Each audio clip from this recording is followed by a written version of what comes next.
involucraría en mirar nuevos modelos que sean sostenibles en el territorio colombiano y sobre todo en territorios muy ricos de mucha diversidad, pero hoy una zona de oportunidad para ese desarrollo de ese nuevo tejido que necesitamos. Entonces, Hernán, muchas gracias, por favor, todo el tiempo es tuyo, yo me quedo con el micrófono para ayudarte a dar las preguntas. Ok, muy buenas tardes para todos y para todos.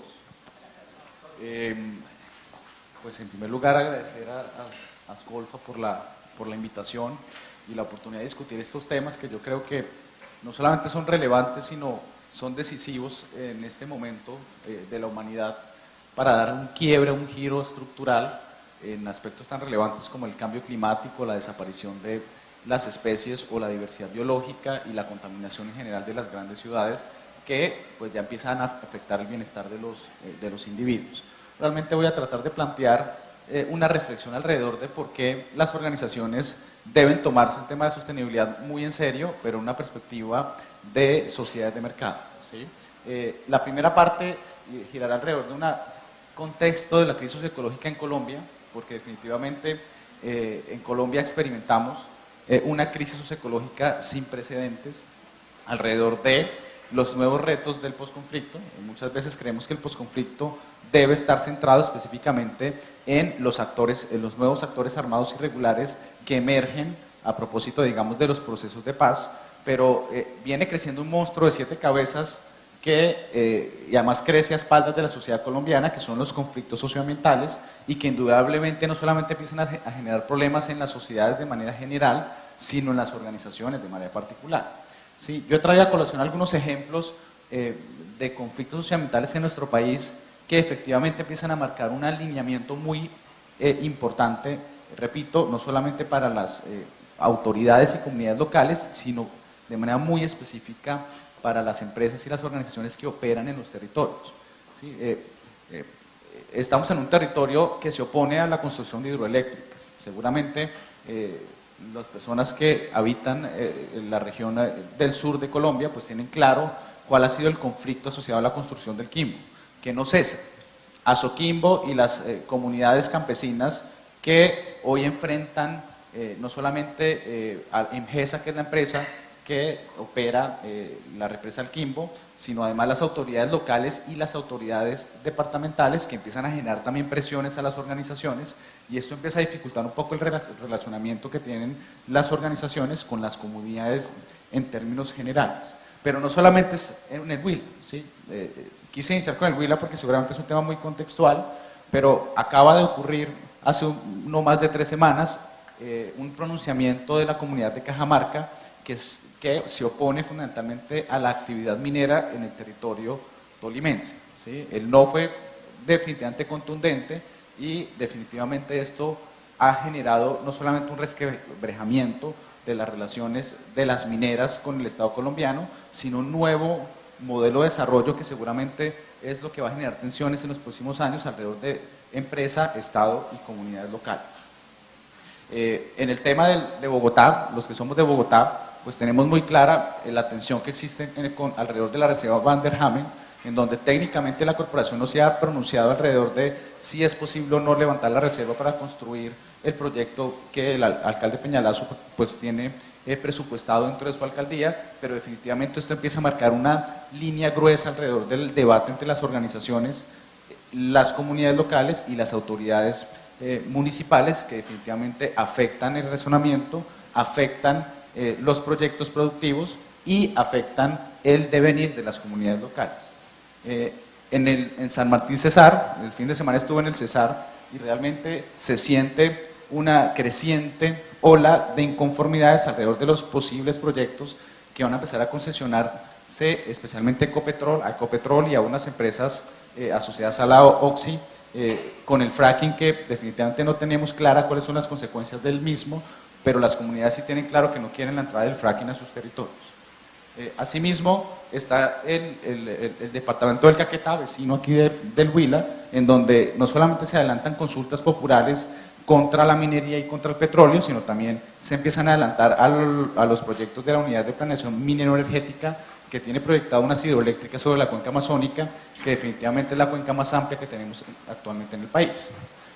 Seguramente aquí podría yo contar algunas otras tensiones que existen alrededor de los conflictos socioambientales y esas relaciones con las organizaciones, pero definitivamente hoy el país ya no experimenta problemas agudos en términos de conflicto armado, pero empieza a presentar problemas agudos en términos de las relaciones de las comunidades con el manejo de los recursos bióticos y abióticos.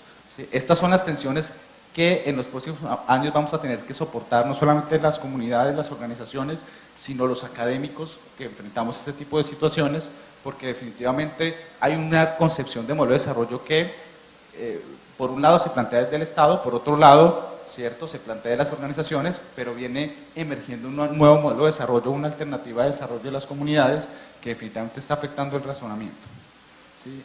Si le preguntamos a ANGESA qué piensa sobre el Quimbo, si le preguntamos a Ecopetrol qué piensa sobre el fracking en el Cesar, o si le preguntamos a el alcalde Peñalosa y a las empresas constructoras qué piensa sobre la Van der Hamen, seguramente tiene una visión que se opone a las visiones que tienen las comunidades alrededor de este tipo de proyectos. Definitivamente diríamos que el contexto socioecológico de nuestro país es un contexto en crisis porque hay una exacerbación de los conflictos socioambientales que, repito, crece de manera desadvertida y a espaldas de lo que posiblemente puede estar representando en términos de peligro para el devenir del desarrollo local y el desarrollo en general.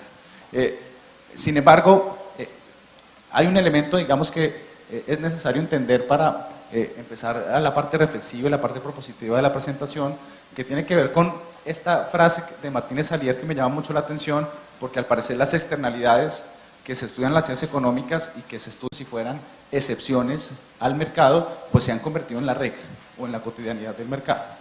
¿Sí? Y es fácil advertir. Seguramente si yo les pregunto a ustedes cuál fue el flujo de energía del almuerzo que acabamos de consumir o cuál fue el flujo de materiales de los alimentos que acabaron de consumir o de dónde provenían los alimentos, es probable que ninguno de ustedes tenga la información porque el mercado nunca no la entregó. ¿Sí?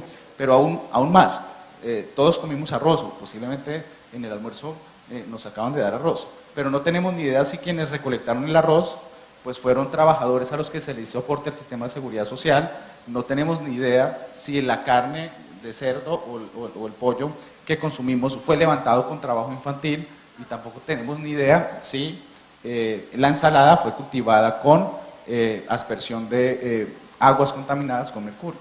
Fíjate que parece ser que el mercado no nos entrega una información que es relevante para la vida de los seres humanos porque definitivamente impacta en nuestro bienestar. ¿Sí? Diríamos que las sociedades de mercado funcionan desde una perspectiva de sistemas cerrados, donde al parecer todo aparece por arte de magia. ¿Sí? Nosotros no nos preguntamos de dónde provino la carne o el pollo que consumimos, ni qué impactos tuvo este tipo de alimentos, porque efectivamente creemos que las cosas en el mercado perecieron por arte de magia. ¿Sí? Es como si fuera, digamos, que una economía de Howard, donde las cosas, cierto, aparecen con una varita mágica, pero lo más importante es que también desaparecen de la misma manera. ¿Sí? Cuando ustedes dejaron parte del almuerzo en sus platos, esto va a unos residuos y los residuos los recoge un carro de la basura y los lleva a un vertedero, pero fíjate que parece ser que allí también desapareció. ¿Sí? El mercado se volvió experto en externalizar este tipo de costes, porque efectivamente no tenemos claro de dónde vienen las cosas, qué flujos de materiales y energía generó, ni cuál fue el balance social de las cosas. ¿Sí? Esto se debe fundamentalmente porque en las ciencias económicas nos hemos concentrado en analizar sistemas cerrados. Es decir, sistemas que tienen un balance cero, ¿cierto? O un flujo de caja perfecto, pero olvidamos que las sociedades de mercado funcionan desde un paradigma de sistemas abiertos, en donde hay una retroalimentación de flujos de materia, energía y balance social que se encuentra todo el tiempo con nuestro límite, que es la biosfera. ¿Sí? Definitivamente ese es el primer problema de las sociedades de mercado, que se conciben dentro de un paradigma donde las cosas no suceden cuando en efecto están sucediendo todo el tiempo y se desconocen. Pero además hay otro agravante con esto de las sociedades de mercado que se analizan desde sistemas cerrados, y es que definitivamente la manera en cómo están concebidas los currículos de la mayor parte de programas de las facultades de ciencias económicas y administrativas, pues se piensan efectivamente desde la perspectiva de flujos cerrados. ¿Sí? Si yo a mis estudiantes les pregunto si en efecto saben cuál fue el flujo de energía de los zapatos que tienen, y pues claramente no lo tienen ni idea, pero si les pregunto cuánto les costó, esa es una información relevante que todos tenemos clara y que definitivamente es la información que nos lleva a tomar decisiones dentro del mercado. ¿Esto qué implicaciones tiene? Que hoy nuestro país siga midiendo, ¿cierto?, su actividad comercial solamente a partir de flujos monetarios, ¿cierto?, valores de mercado que esconden e invisibilizan los flujos de materiales y energía y el balance social. ¿Sí? En un artículo que publiqué hace unos 4 años alrededor de los índices netos de intercambio en términos de volúmenes, lo que uno encuentra es que Colombia es un país deficitario en su balanza comercial, definitivamente, como la mayoría de países del sur, ¿cierto?, que estamos dedicados a la exportación de commodities, pero si miramos cuál fue el balance en términos de volumen de materia que exportamos, pues somos un país superavitario. Esto es, ¿sí?, lo que nos pagan por el mayor volumen de recursos que mandamos fundamentalmente al norte es menor, ¿cierto?, en términos monetarios, pero lo que traemos en términos de volumen al país es menor, pero lo pagamos más en términos monetarios. ¿Sí? Parece ser que no hay una relación en la sociedad de mercado entre los flujos monetarios y los flujos de materia. ¿Sí? Pero efectivamente a esto hay que pararle bolas, por 2 cosas. La primera, porque cuando nosotros comercializamos cualquier tipo de bien o servicio, pues lo que hay detrás es un flujo de materia o de energía.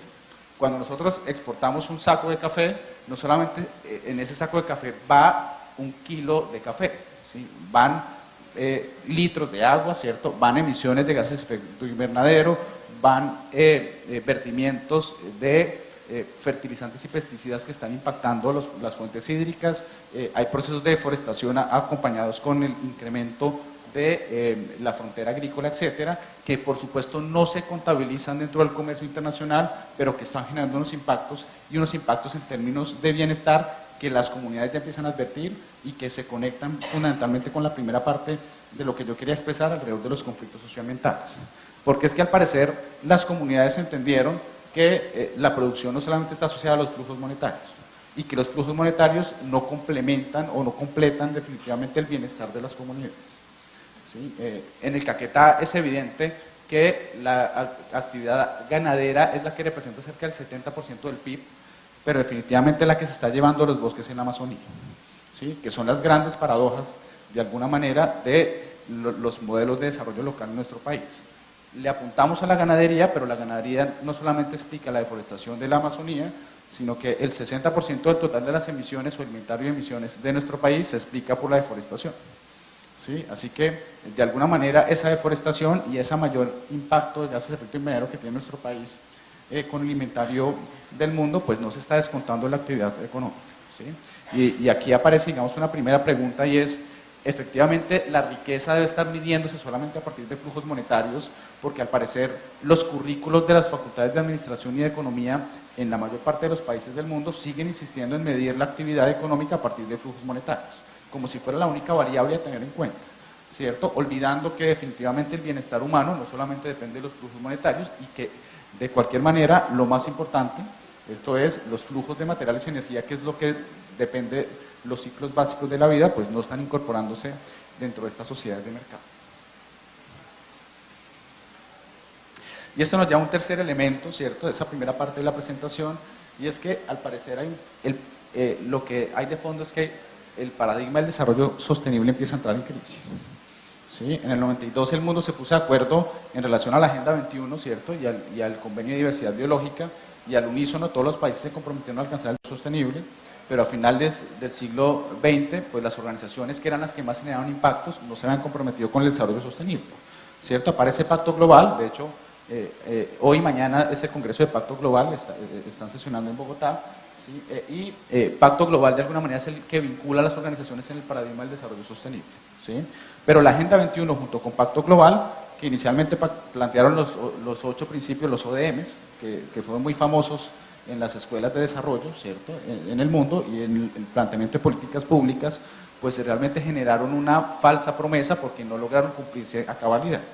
¿Sí? Y en el año 2012, cuando se celebraron 20 años de que el mundo le apostara al desarrollo sostenible, pues empiezan a replantearse los ODM, los Objetivos de Desarrollo del Milenio, y el año pasado lograron consolidar en Naciones Unidas los ODS, ¿cierto? Ya no son 8, sino son 17 ODS. ¿sí? Los 8 ODMs pues quedaron en veremos porque nunca lograron definir un criterio de cumplimiento. Y los ODS de alguna manera también carecen de ese problema de los ODMs porque tampoco tienen un paradigma de cumplimiento, así que los estados pueden comprometerse y las organizaciones en virtud del Pacto Global también pueden comprometerse, pero efectivamente lo que hay detrás de esto es que el desarrollo sostenible no ha logrado resolver la problemática socioambiental en el mundo, ¿cierto? La tasa de deforestación sigue incrementando. Colombia tenía el año pasado cerca de 160.000 hectáreas deforestadas y el inventario que se lleva hasta abril es que llevamos 120.000, la mayoría ya es en el Caquetá y en la zona de la salida de las FARC del postconflicto. Parece ser que vamos a incrementar el 20% de la tasa de deforestación en Colombia y eso no nos preocupa a ninguno, por lo menos desde la perspectiva de la toma de decisiones organizacionales esto no preocupa.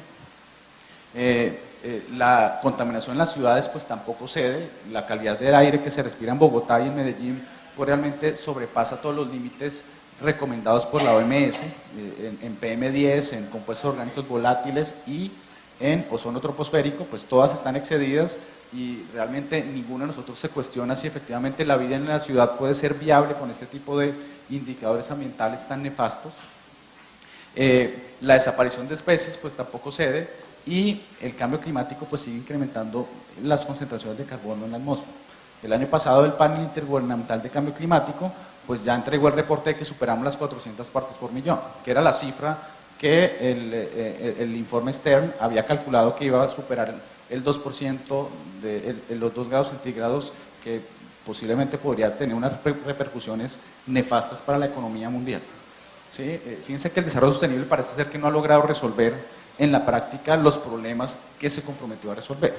Y las comunidades, nuevamente, vinculando con la primera parte, empiezan a entender que la sostenibilidad, ¿cierto?, encontrar ese equilibrio entre estos 3 componentes, social, ambiental y económico, pues parece ser que no es tan simple y se presenta lo que yo he denominado la paradoja de la sostenibilidad. Y es que en virtud del desarrollo sostenible se plantean todo tipo de proyectos, pero no se resuelven los 3 componentes a la vez, sino usted mejora uno, pero empeora 2. ¿Sí? Y es fácil saber, es fácil evaluar la mayoría de proyectos de inversión que financian las entidades territoriales, porque cuando uno entra en el componente de sostenibilidad, con que usted solamente compruebe uno de los 3 componentes, ya está dentro del paradigma de la sostenibilidad, pero el problema es que si no mejora los 3 no estaríamos dentro del paradigma.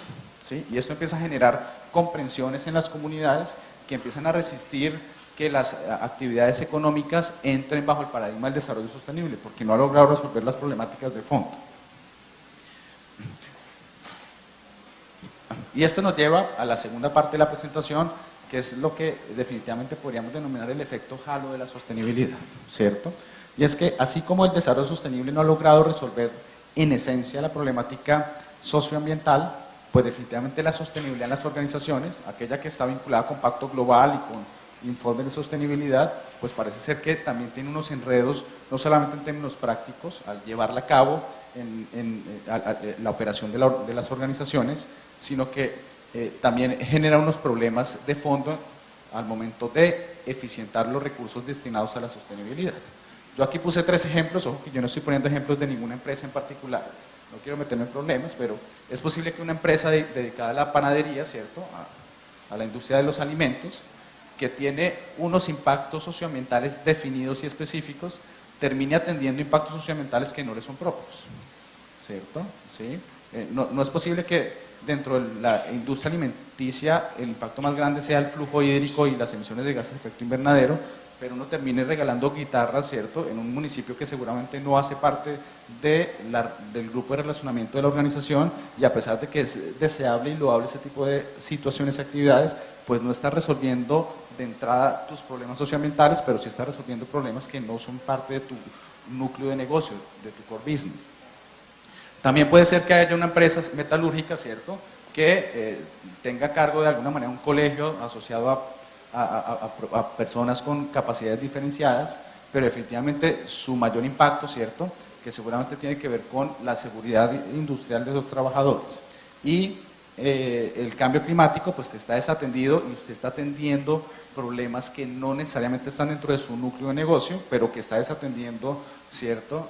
Y que posiblemente podría utilizar esos recursos de una mejor manera y los está desperdiciando porque está atendiendo otros impactos que no le son propios. ¿cierto? Y el caso de las industrias petroleras, en donde yo considero, ¿cierto?, dentro del grupo de investigación de la Universidad de San Buenaventura, hemos identificado que la mayor parte de la industria petrolera se ha enfocado en atender impactos que no le son propios, aun cuando es una de las industrias con el mayor número de impactos socioambientales. Entonces terminan financiando equipos de fútbol, ¿cierto? Y terminan siendo de alguna manera la marca institucional del equipo nacional, pero efectivamente desatiende sus impactos socioambientales, ¿sí? No sé si resulta claro a dónde quiero ir, pero voy a tratar de puntualizar dos elementos. El primero de ellos es que no tiene sentido que todas las organizaciones tengan impactos socioambientales, resulten desatendidos, pero usted termina atendiendo impactos socioambientales que no le son propios, ¿cierto? Eso dentro del paradigma de la gestión tradicional, pues no tiene mucho sentido. Usted está despreciando recursos que le pueden ser valiosos en atender sus impactos socioambientales y usted termina atendiendo impactos que no le son propios, aun cuando sean loables o deseables, ¿cierto? Aquí hay una perspectiva ética muy importante, ¿sí? Y es lo que termina sucediendo en términos de sostenibilidad, ¿cierto? Termina pegando un cheque a una fundación por $1.000.000, $1.000.000, pero ese no era un impacto tuyo, ¿cierto? Y tus impactos socioambientales que podrían generarle valor a tu organización, pues terminan desafortunadamente siendo desatendidos. Y aquí es donde, digamos, llegamos al círculo de la sostenibilidad, ¿cierto? Porque dijéramos que desde mi perspectiva la responsabilidad de las organizaciones, la responsabilidad social empresarial, hoy está dentro del paradigma de la sostenibilidad. Es por eso que hoy las empresas no entregan informes de responsabilidad social, sino informes de sostenibilidad, ¿cierto? ¿Sí? Aun cuando la perspectiva de la responsabilidad social empresarial tenga un margen de acción muy amplio, hoy el paradigma es la sostenibilidad. Por eso hoy termina uno reportando informes de sostenibilidad. Pero fíjense que las organizaciones hoy han entendido la sostenibilidad o la responsabilidad con el entorno de diversas perspectivas, ¿sí? Cuando uno lee las separatas de responsabilidad social empresarial de la mayoría de diarios en Colombia, se da cuenta que cualquier acción hace parte de la responsabilidad social, ¿sí?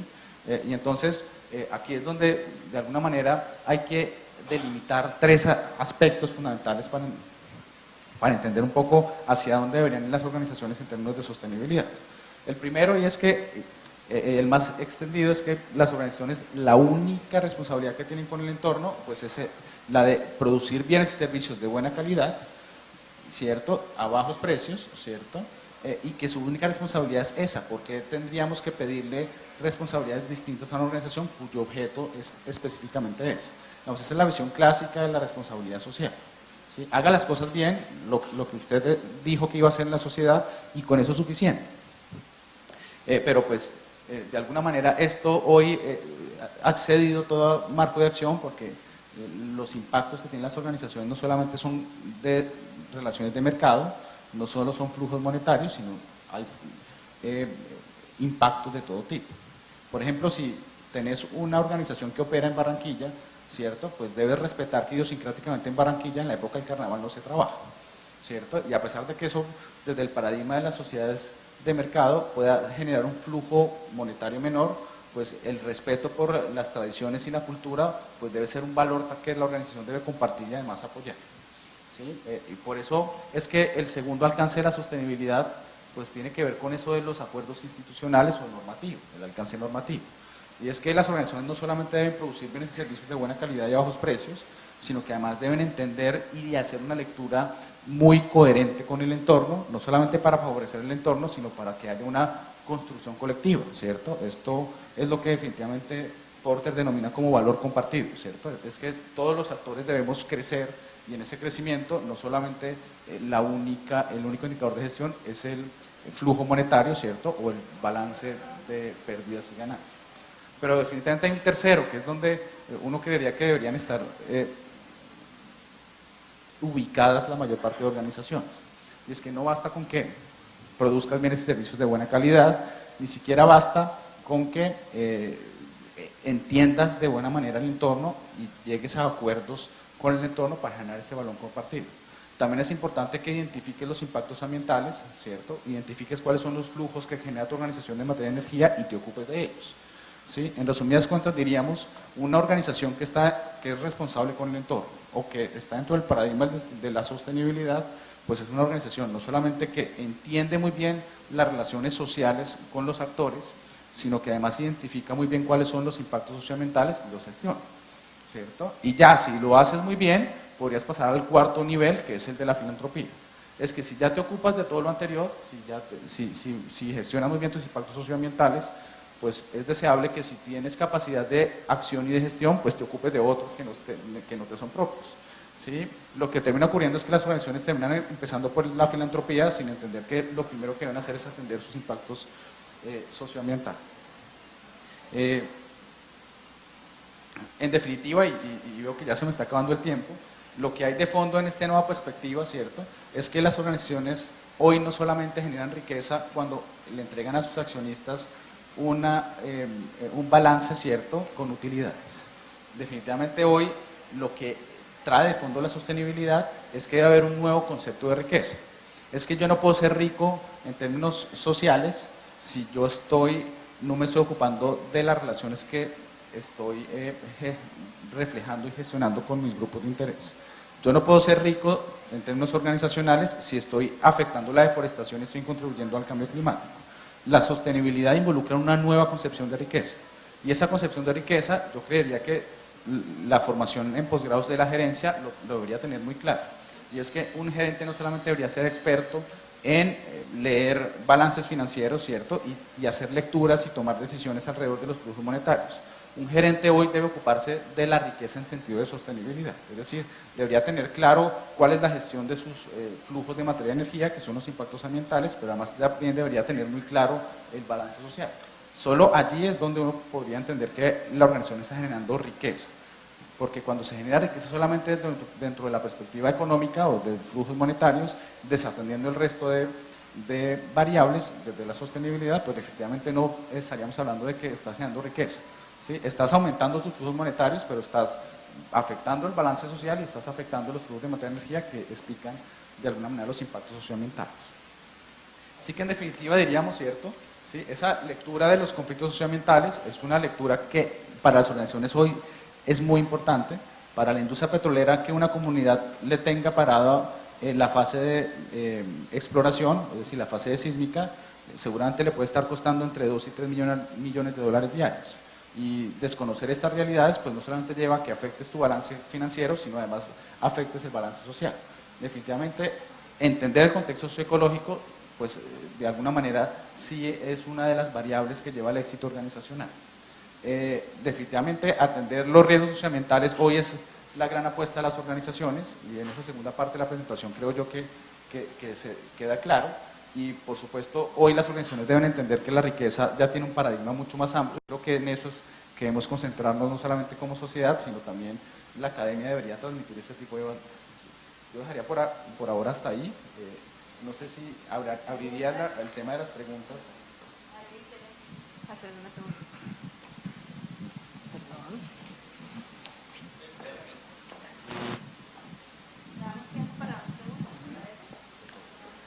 Profesor, habla usted en su ponencia acerca de la sostenibilidad y toca también un punto relacionado con la responsabilidad social empresarial. Recuerde que la responsabilidad social empresarial en Colombia no es obligatoria y de otra parte no existe una normatividad que obligue al empresario a que lo haga, aunque esté causando un impacto negativo en el medio ambiente, atropellando a sus trabajadores y por ende faltando a los demandantes, a los consumidores. ¿De qué manera podría usted establecer una diferencia entre la responsabilidad social empresarial, que no es obligatoria, y la sostenibilidad? ¿O existe algo? Usted menciona una normatividad ahí dentro de su escala. No la hay. No la hay tampoco. No la hay. Dijéramos, incluso el nacimiento del Pacto Global se da justamente porque no teníamos cómo obligar a las organizaciones a que se vincularan al desarrollo sostenible, ¿sí? Y normalmente, así como a ti no te obliga la ley a que lleves a cabo determinada actividad económica, eso hace parte de la libre competencia y la libre autonomía de las organizaciones, pues tampoco te deberían decir cuál es la concepción de riqueza que tienes, ¿sí? Esto yo lo decía dentro de la presentación, esto hace parte de una perspectiva, un paradigma de la nueva ética de la riqueza, ¿sí? Definitivamente hoy no tenemos como obligar a una organización a que atienda los impactos socioambientales, a no ser que tu actividad requiera licencia ambiental, ¿cierto? Porque la licencia ambiental ya es una perspectiva normativa que te obliga a hacer un plan de manejo ambiental, etc. Pero la mayoría de negocios hoy no tienen una obligatoriedad de atender impactos socioambientales, ¿sí? La norma ha ido avanzando en algunas cosas de seguridad industrial, de aporte al sistema de seguridad social, de trabajo en la niñez, pero efectivamente, ¿cierto? La única perspectiva es que la organización piense que la nueva concepción de riqueza requiere la atención de este tipo de situaciones. No podríamos mantenerlos en el largo plazo si no lo concebimos así.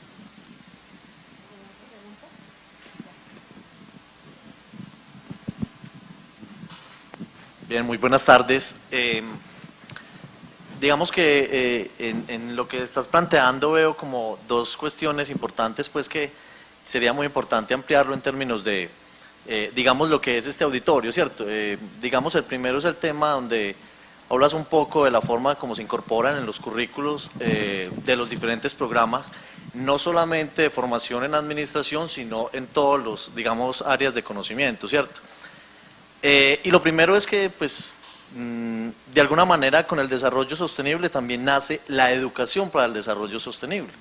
Y de alguna manera allí está planteado y muy seguramente esos son unos aspectos que la academia ha dejado de un lado y que precisamente en estos espacios es donde apenas se empiezan a hablar estos temas y buscar como crear un sentido en ese marco, digamos, de realidad para poder transformar curricularmente y poder generar esos procesos de formación en los diferentes estudiantes, ¿cierto? Pero que no es solamente en cuestiones de, digamos, de la formación en gestión. Digamos que en ese sentido una pregunta sería, ¿cómo, digamos, dinamizar básicamente eso? Es la incorporación del sentido de la sostenibilidad en los procesos de transformación curricular de los diferentes programas de formación profesional. La otra es que, digamos que me queda una duda, yo, digamos, en el tema de la sostenibilidad se plantea desde, digamos, no sé, Jeffrey Sachs, que el desarrollo sostenible es un concepto analítico o intelectual, ¿cierto? Básicamente donde el ser humano debe comprenderse en sus relaciones con los demás sistemas, pero también se plantea como un proyecto normativo. Desde, digamos, esos dos enfoques, digamos que, ¿qué considera usted que es donde estamos fallando? Ahorita decías que el desarrollo sostenible no ha solucionado los problemas de la humanidad.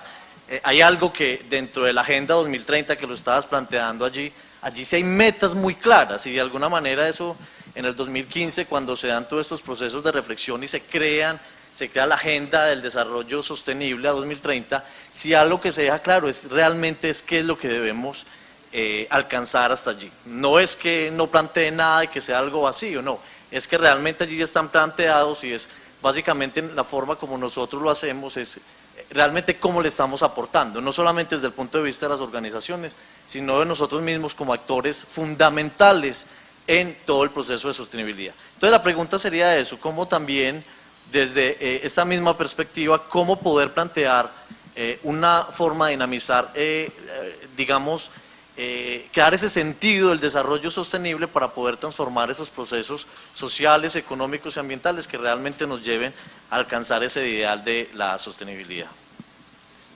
Bueno, en relación a la primera pregunta, hoy hay propuestas ya muy serias alrededor de cómo las universidades pueden vincularse, digamos, a la sostenibilidad.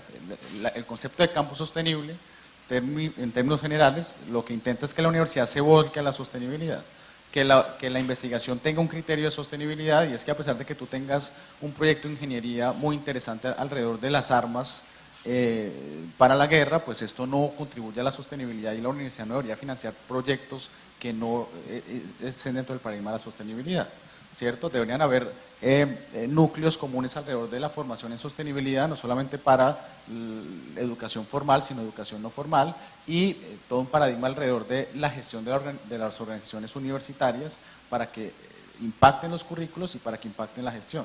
Digamos, el concepto de campus sostenible ya está bien desarrollado y aquí en Colombia ya hay ejemplos, pues alrededor, como por ejemplo la Universidad Tecnológica de Pereira, ¿cierto? Y la Universidad Nacional de Colombia. En relación a la segunda pregunta, el problema del desarrollo sostenible es un problema de vinculación a quien se compromete a ella. Por ejemplo, la Agenda 21 era sencillamente una declaración de los países, pero que no tenía ningún vínculo jurídico alrededor del incumplimiento del desarrollo sostenible, ¿cierto? Y lo mismo pasa con los ODMs, los ODS, a pesar de que los países al unísono se comprometieron ¿sí? en una declaración, ¿cierto?, a alcanzar los ODS, pues el no cumplimiento de los ODS no tiene ninguna sanción desde la perspectiva jurídica. Y ahí es donde ha representado la mayor complicación para llevar a cabo los planteamientos de la sostenibilidad. Porque si no estás obligado a cumplirla, los países tienen obligaciones de toda índole y prefieren darle prioridad a lo que en efecto sí tiene repercusiones desde la perspectiva jurídica. Mientras que si tú no cumples el ODS 17, pues seguramente cuando entregues el informe pues vas a tener un saldo en rojo, pero no vas a tener ningún tipo de sanción, ¿sí? Por eso allí nos trasladamos al campo de la ética, ¿sí? Pero desde mi análisis el problema es que no hay una vinculación desde la perspectiva jurídica para que nadie cumpla en efecto los ODMs a pesar de que se planteen metas, etc. El incumplimiento no tiene ningún tipo de sanción distinta a la social, pero la social seguramente tampoco está teniendo. Buenas tardes. No es propiamente una pregunta, sino es más bien una aclaración para hacer un aporte a la pregunta que hacía el doctor Castillo de la Universidad del SINU. Y era que yo recuerdo hoy, o mejor esta tarde, que esta mañana en el panel de decano, la moderadora preguntó cuáles eran las 7 competencias que deben estar inmersas en nuestro currículum. Y todos dieron su opinión. Me gustó mucho lo que dijo el decano de la Universidad, Sergio Arboleda, que habló de ética, porque ciertamente que si bien es cierto, no hay una reglamentación que exija la responsabilidad social, nosotros somos formadores de profesionales integrales, con altos conocimientos en la disciplina, pero con valores éticos y morales. No necesariamente tienen que estar prohibidas las cosas para yo hacerlo. Yo creo que eso es más de principio, de valores. Muchas gracias. ¿Listo? Bueno,